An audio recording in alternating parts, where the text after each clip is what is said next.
You are listening to the Success Diaries podcast. I'm your hostess, Bree Seeley, a creative growth strategist and top entrepreneur coach on Google. The Success Diaries is your invitation to do success on your own terms. Every episode features interviews with entrepreneurs and change makers around the world living their success on their terms. On today's episode, I am joined by the high energy, hardworking, uniquely authentic Ginger Johnson. Ginger is excited and driven to help leaders, entrepreneurs, and other high performers to become world-class connectors. Her mission is to connect the world one person at a time on purpose and with purpose. Ginger frequently works with established and emerging agencies and organizations using her extensive knowledge of connectivity to evoke positive change and mindset in a disconnected environment. Hello, everyone. Welcome back.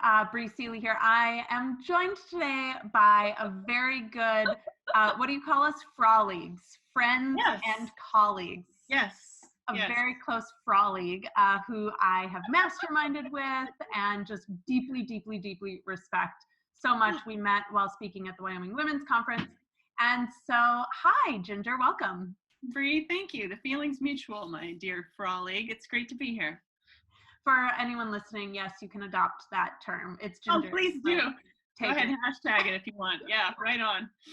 All right, so let's kick off. I ask everyone the same first question. What is your definition of success? That's a huge question, Bree. I both love and am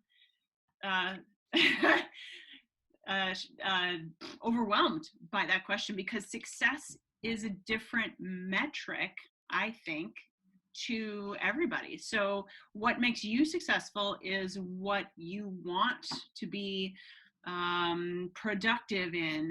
I'm trying to think of other words too. So I think it's an interesting set of metrics. We'll put it that way. Think of a grid in your mind and what are those X and Y axes and what does that look like as you build the life you love and want?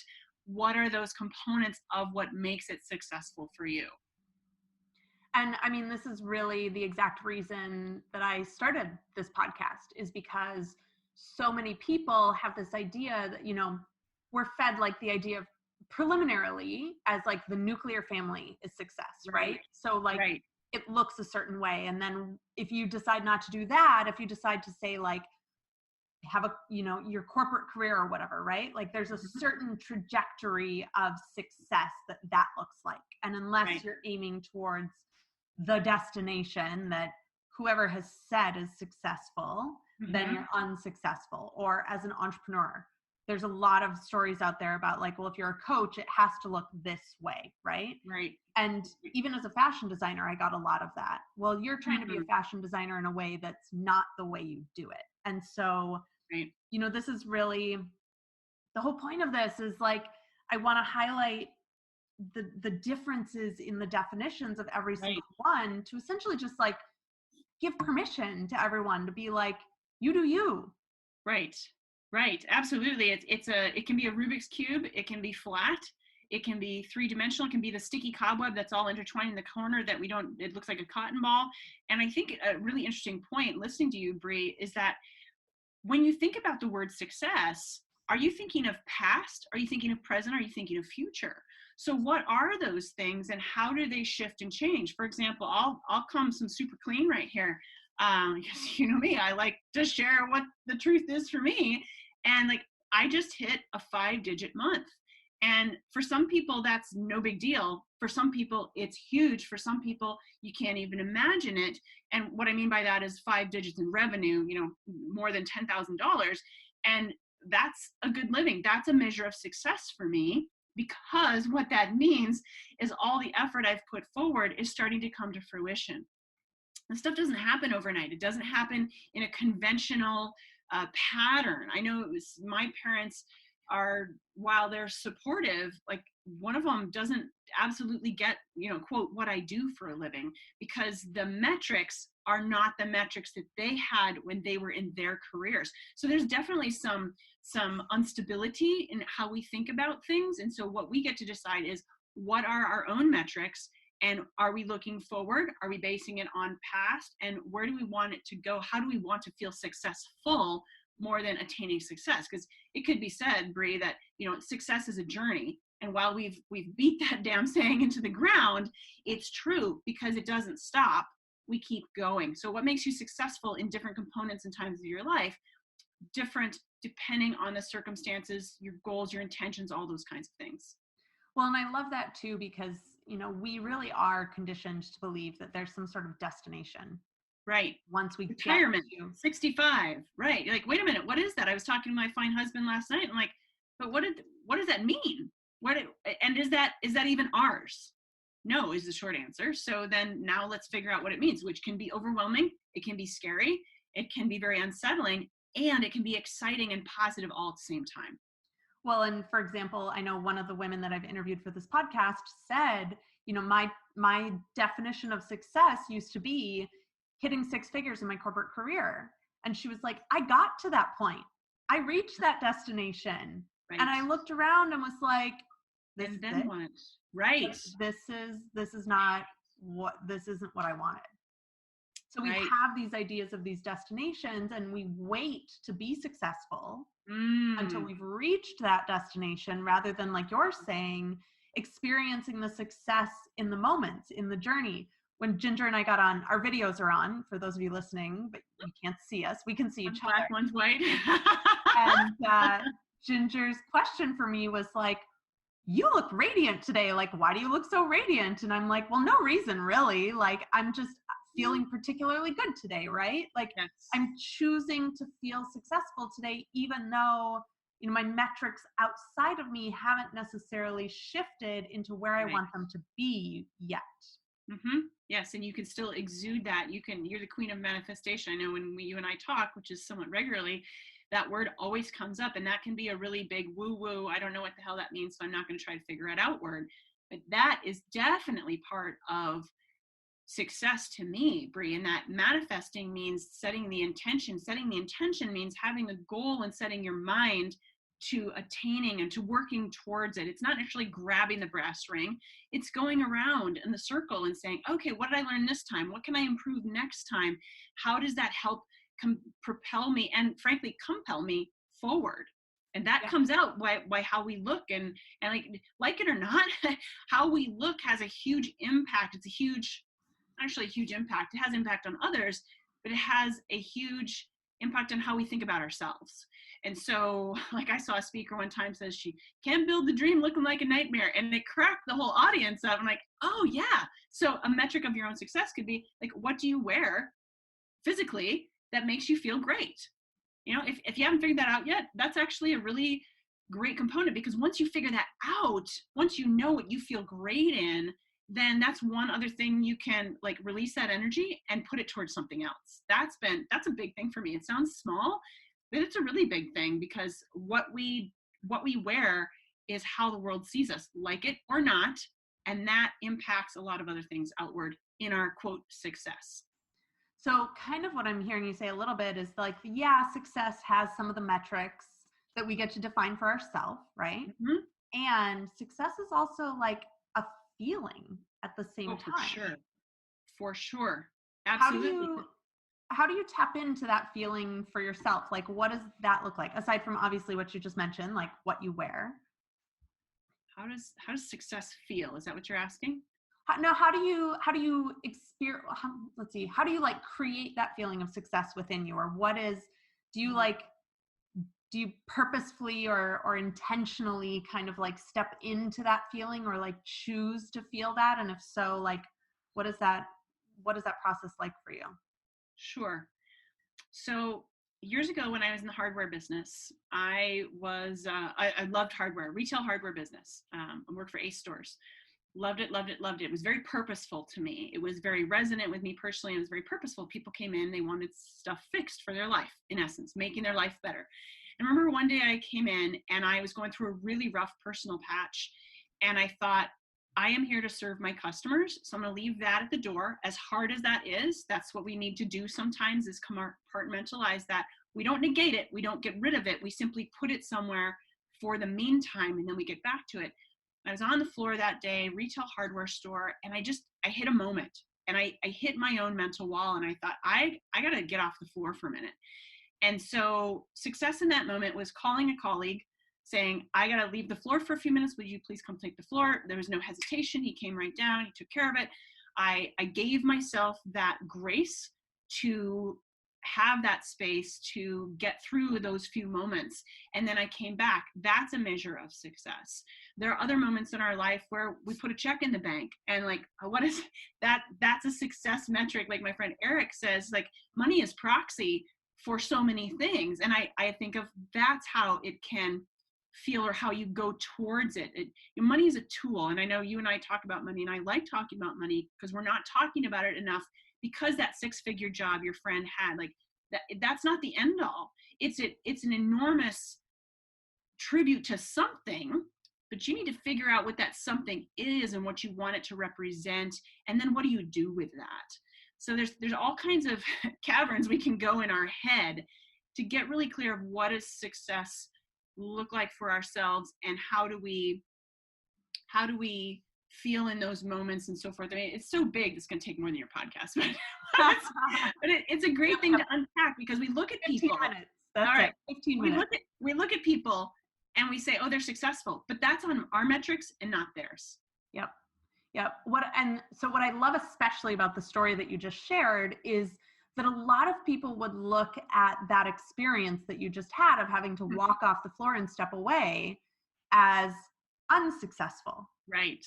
And I love that your willingness to like see what was going on, recognize what your needs were in the moment, call in support from the outside, made that experience a successful one for you, rather than pushing yourself and denying what your needs were to spin into the opposite experience of that. Right. And the two words you just used, Brie, are the nail on the head. Push is different than deny. Recognize that there was a moment. And the great thing, one of the things that is most powerful for my personal success, personally, and everything is professional, is personal for me, everything is jumbled together, is surrounding myself truly and fostering very deep, meaningful relationships. That's been a pretty recent thing for me, like within the last year and a half. And it has significantly changed my life, because I don't need a lot. I love lots of people, truly, but I'm only going deep with some. That is an enormous piece of the metric to me. It can feel scary, because what if that person dies? What if they decide they don't want to be in the friendship? Whatever. You have to take that risk, which, I love talking with you about risk because you totally get it. You have to be willing to take that risk to get to that success. Risk is calculated. Risk is thoughtful. Risk is not chance. So success is not chance. It is not a risk when you're thinking about it and putting a lot of intention behind it. I love that.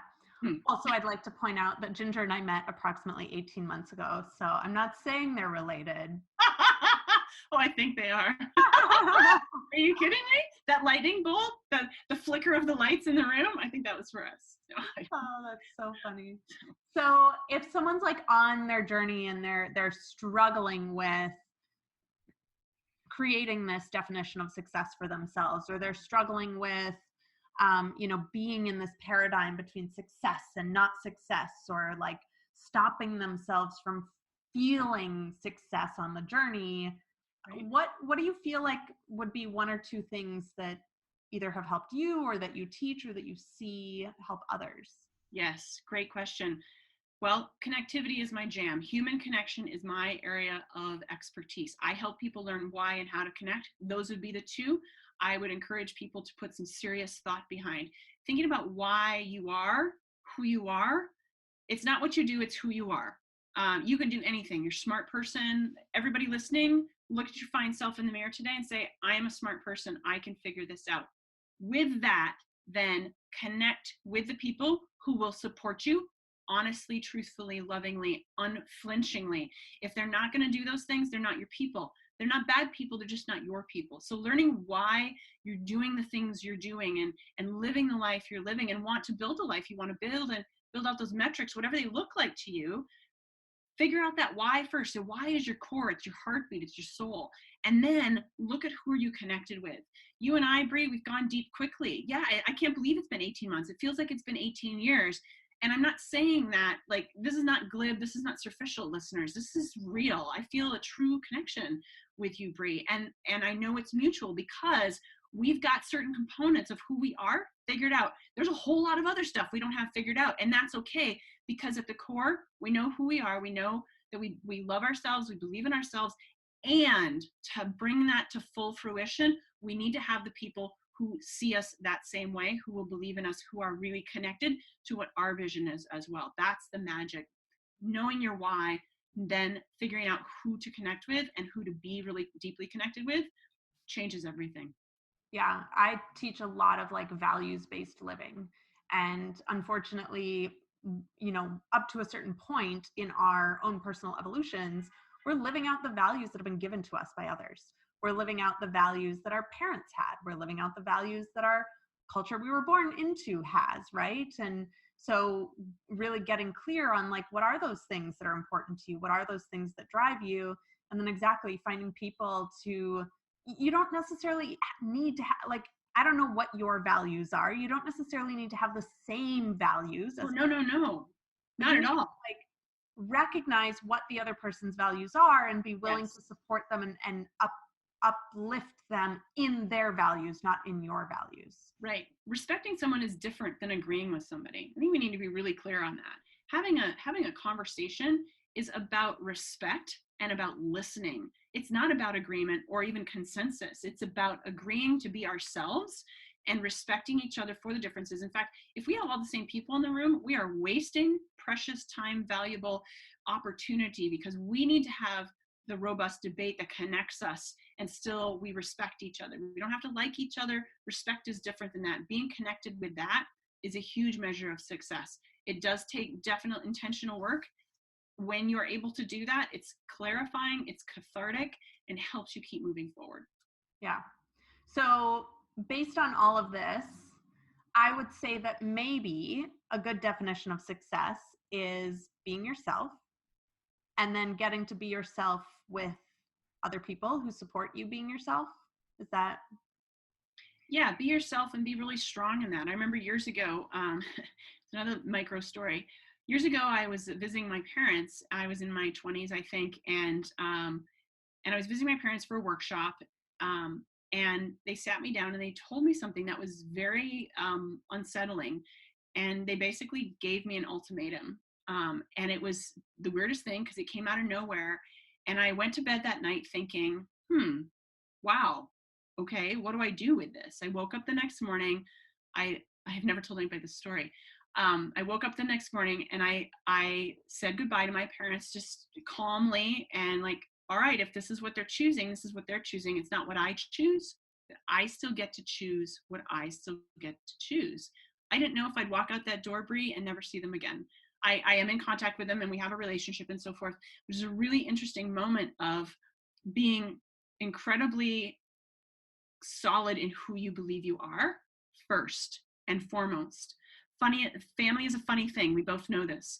Family is a funny thing, and that is not necessarily a success metric in my book. It's an ancillary shoot that we've come out of, and here we are. So knowing who you are is first and foremost, absolutely. And then with the people who will support you unflinchingly, those are the people you surround yourself with. I know my parents love me. That's not the issue.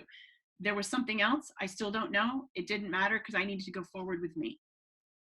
I love that. I listen to a lot of Abraham Hicks, and Abraham talks about this idea of like unconditionality, right? Mm, And that like when we can be solid within ourselves, right. that becomes unconditional because Mm-hmm. we are us. We are our truth. We are, sovereign. Mm-hmm. Um, when we base things on the opinion of others, your parents could have one opinion, your husband could have one opinion, your friend could have one opinion, and then you're constantly in this state of flux where your success is conditional then, where Mm, you are conditional because you're right. basing Right. things outside of you and you're having to change and alter who you are to fit other people rather than having that solid core unconditional self on the inside and allowing then the world to respond to that and allowing people to have whatever responses they're going to have because Mm-hmm. as I always say 99% of the time what other people say and how they treat you has nothing to do with you and everything to do with them. Right. There's a difference between considering what other influences perhaps mean and taking that in and intelligently processing that, and being complicit to living by somebody else's parameters. You're right. Nobody else is you. Just saw a quote from Mel Robbins this morning. Like, look, other people's concerns are other people's concerns. They're not yours. And the cool thing about this, Brie, is if we are really truly connected with great people who support us and love us in that sovereign state, as you put, I like that, then they're like, you know what, that's just Ginger. And I still love her. That's Brie. I still love her. She's a badass. And, you know, she drops a lot of F-bombs. You know, that's Brie. And that's part of who she is. And that's part of that's like the line from Dirty Dancing. If you love me, you love all the parts of me. It doesn't mean you agree with all the parts of me. It means that you support and you keep going, because that's what we all need from other people. That's true success. Oh, I love it. This conversation was so radically different than any of the other ones I've had so far, and it's so fucking good. There you go. You're welcome. Well, you know. You're just brilliant. So if people want to connect with you or find you, or, you know, where do you hang out? Well, I think we need to hang out at a local joint close to you in NYC. In the meantime, back at the ranch, since we live across the continent from each other currently, they can go to gingerjohnson.com, GINGERJOHNSON, your favorite spice with a very common Norwegian name.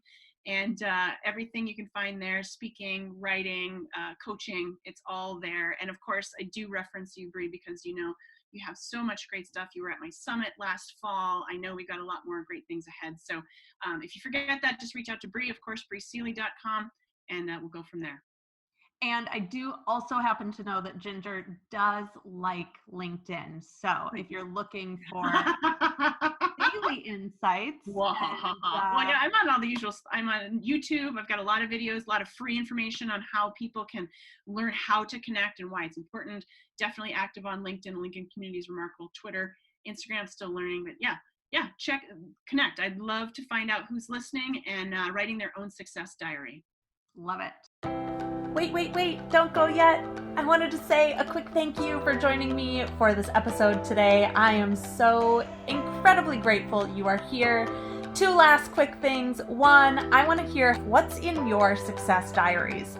So hop on over to Instagram, come find me at Brie Seely, to share with me what your definition of success is and how you're living that definition this week.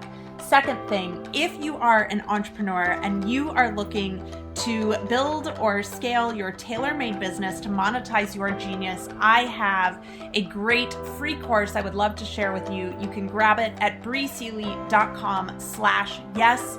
This course is really going to help you do all of the necessary work to build and scale a business that is aligned with your unapologetic self. Much love to you today and every day. I will see you next week on the Success Diaries, which also reminds me, please be sure to subscribe so that you can get this in your notifications every single week. Bye for now, friends.